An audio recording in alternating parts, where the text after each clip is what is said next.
శ్రీ మహాగణాధిపతయ నమః. ఐం మహాసరస్వత్యే నమః. శ్రీ లలితాంబికాదేవియే నమః.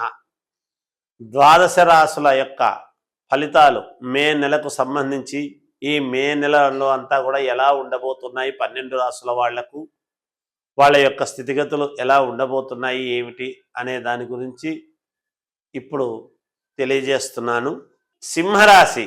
సింహరాశి వారికి ఈ మే నెల అంతా కూడా ఎలా ఉండబోతూ ఉన్నది అంటే చాలా యోగవంతముగా ఉన్నది. అనుకూలవంతమైనటువంటి ఫలితాలు గోచరిస్తున్నాయి. మీరు ప్రయాణాలు చేస్తారు. మీరు అనుకున్నది అనుకున్నట్టు సాధించేటువంటి విధముగా ఉన్నది.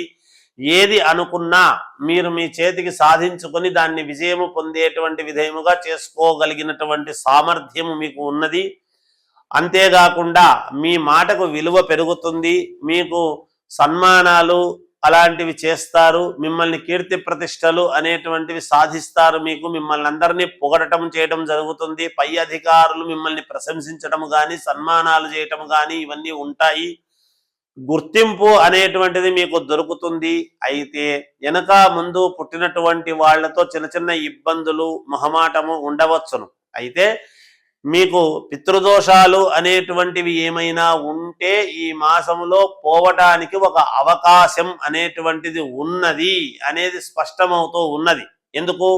కేతువు ఇక్కడ ఉండేటువంటి దాని వలన కొన్ని గ్రహాల యొక్క కుజుడు వీళ్ళందరూ ఉండేటువంటి దాని స్థానాలను బట్టి కొన్ని యోగవంతమైనటువంటి ఫలితాలు మీకు గోచరిస్తూ ఉన్నాయి. ధనము సంపాదించుకోగలుగుతారు. అందరి ఆత్మీయతను పొందుతారు.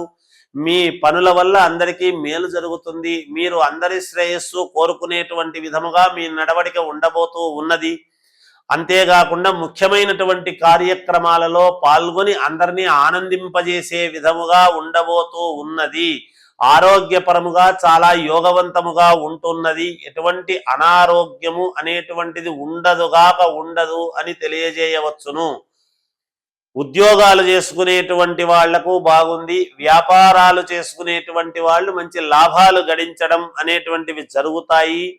ఇక రాజకీయాలలో ఉండేటువంటి వాళ్లకు, సినిమా రంగములో ఉండేటువంటి వాళ్లకు మంచి పేరు ప్రతిష్టలు వచ్చే విధముగా మీ అడుగులు ఉండబోతున్నాయి అనేది తెలుస్తూ ఉన్నది. అలాగే ఈ రాశికి ముఖ్యమైనటువంటి వాడు రవి. ఆ సూర్యుడు ఉండేటువంటి స్థానము గాని వీటన్నిటినీ ఒక్కసారి చూసుకున్నప్పుడు మంచి కీర్తి, మంచి పేరు ప్రతిష్టలు అనేటువంటివి మీరు సాధించి తీరుతారు. ఆకస్మికముగా ధనలాభం అనేటువంటిది పొందుతారు. ధనాన్ని చాలా జాగ్రత్తగా ఖర్చులు పెడతారు. ఎలా బుద్ధి పుడితే అలా ఖర్చు పెట్టి ఇబ్బందులు పాలు కాకుండా చూసుకోవాలి అనేటువంటి ప్రయత్నాలు చేస్తారు. ఒకరి ఇద్దరి వలన ఏదో చిన్న అవమానం అనేటువంటిది ఉండవచ్చును. అయితే దాన్ని మానసికంగా తీసుకోకుండా దాన్ని పక్కకు పెట్టేస్తే మీకు విజయం అనేటువంటిది పరిపూర్ణముగా నిలబడుతుంది. అంటే నీచత్వము అనేటువంటిది కలిగి అది భంగమై రాజయోగం అంటే ఏమిటి, రాజు అవుతాడని కాదు, కానీ గ్రహస్థితుల యొక్క అనుకూలత వలన మీకు మేలు జరుగుతుంది అని. శుభకార్యాలలో పాల్గొంటారు. శుభకార్యాలకు సంబంధించినటువంటి విషయాలలో ముందుండి చేస్తారు.